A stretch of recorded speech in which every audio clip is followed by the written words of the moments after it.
অনেক দিন যদি সংসার করতে চান প্রতিদিন প্রেমে পড়তে হবে, আর নাইলে সংসার টিকবে না। অর্গানাইজার হিসাবে ও একটু রাগী। আমি এখন দুইজনের সাথে একসাথে প্রেমে পড়ি। তুমি এত ব্যাকডেটেড কেন? মেয়েদের সিকিউরিটির জন্য মেয়েদের একা বাহিরে মুভ করা উচিত না। ভাইয়া, আপুকে কি আগের থেকে বেশি সুন্দর লাগছে?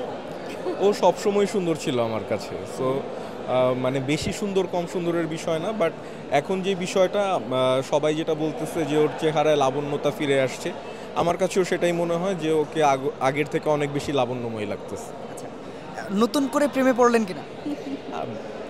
অনেক দিন যদি সংসার করতে চান প্রতিদিন প্রেমে পড়তে হবে, আর নাইলে সংসার টিকবে না। আমি এখন দুইজনের সাথে একসাথে প্রেমে পড়ি, আমার বউ এবং আমার সন্তান দুইজনকে একসাথে ভালোবাসি এবং একসাথে টেক কেয়ার করি। চাই না আমি আরও কাছে আসি, মানে সে রাগ হয়ে যায় কেন তার বাবার কাছে আমি আসলাম, মানে বাবাকে ধরা যাবে না, বাবার কাছে যাওয়া যাবে না, এরকম। আমি আসলে অনেক দিন ধরেই প্ল্যানিং করছিলাম যে বোটক্স ফিলার রিমুভ করব, কিন্তু আমি একটু ভয়ে ছিলাম যে আসলে এটা রিমুভ করার পর যখন আগের ফেসটা আমার আবার আস্তে আস্তে ফিরে আসবে তখন সেটাকে মানুষ কিভাবে অ্যাকসেপ্ট করবে। বা যখন আমি বোটক্স ফিলার করেছিলাম আজ থেকে আরও ধরেন 4-5 বছর আগে, তখন তো আমি এত মুটিয়ে ছিলাম না, বা আমার তখন বেবি হয় নাই, আমি তখন একটা ইয়ং গার্ল ছিলাম। সো সব কিছু মিলেই তো আমার পরে ডক্টরও আমাকে বললো যে না তুমি এটা করে দেখতে পারো। সো করার পর মনে হলো আচ্ছা ঠিক আছে ভালো, এটা থাকলেও যে খুব একটা অসুবিধা হচ্ছিল বিষয়টা এরকম না। সো এই আর কি। অর্গানাইজার সীমান্ত ভাই কেমন এবং হাজবেন্ড সীমান্ত ভাই কেমন? অর্গানাইজার হিসাবে ও একটু রাগী, এটা ওর চেঞ্জ করতে হবে, কারণ অর্গানাইজার হতে হলে আরও ঠান্ডা মাথার হতে হবে।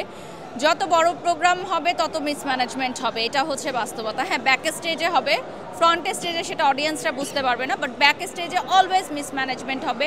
মিসম্যানেজমেন্ট ছাড়া কোনো প্রোগ্রাম হবে না, আজ অবধি আমি দেখি নাই। সো ওকে অবশ্যই ঠান্ডা মাথায় থাকতে হবে যখন ও প্রোগ্রাম অ্যারেঞ্জ করে, এটা আমি বলি। আপনি বরফ নিয়ে যাবেন? আমি যখন অ্যাজ আ আর্টিস্ট এরকম কোনো প্রোগ্রামে যাই, আমি যেটা হই একদম সাইলেন্ট হয়ে যাই, একদম সাইলেন্ট হয়ে যায়, কারণ আমি জানি প্রত্যেকটা মানুষের মধ্যে অনেক টেনশন কাজ করতেছে। সো আমি যদি আরও টেনশন দিই যে ভাই আমার নাচটা আগে দেন, আমার গানটা আগে দেন, এটা কেন হলো না, চা নাই কেন, কফি নাই কেন, সো এই জিনিসগুলো করলে না ইরিটেট লাগে। কারণ যেহেতু আমরা নিজেরাও অনেক সময় শো অর্গানাইজ করি, সো আমরা বুঝি যে প্রত্যেকটা মানুষের মাথায় এখন প্রেশার আছে, সো আমি আরও প্রেশার না দিই, তো আমি সাইলেন্ট হয়ে যাই একদম। ভায়োলেন্ট কোন সময় হন? আমি আসলে কখনোই ভায়োলেন্ট থাকি না, কারণ আমি খুবই চুপচাপ, এবং এই জন্য আমাকে আমার সিনিয়র যারা আর্টিস্টরা তারা অনেক স্নেহ করে, এবং এটা নিয়ে আবার অনেকে জেলাস করে যে বারিশকে কেন সবাই এত আদর করে, ও কেন সবার এত আদরের। তো আমি আসলে যেহেতু অনেক ছোট থেকে এখানে বড় হয়েছি, সো আমার বেড়ে ওঠা, আমার বিয়ে, বাচ্চা সব কিছুই আমার কলিগরা দেখেছেন, আমার সিনিয়র আর্টিস্টরা দেখেছেন। সো ওরা আমাকে এখন ওই ছোট্ট বারিশই মনে করে। আমি যে এখন ব্র্যান্ড প্রমোটার হয়ে গেছি বা আমি যে একটা মা হয়ে গেছি এরকম না, তুই তুই করে ডাকে বা আমার সাথে হাসি মজাক করে, তো এটা ভালো লাগে যে আমাকে ঘরের মেয়ে মনে করে এখন।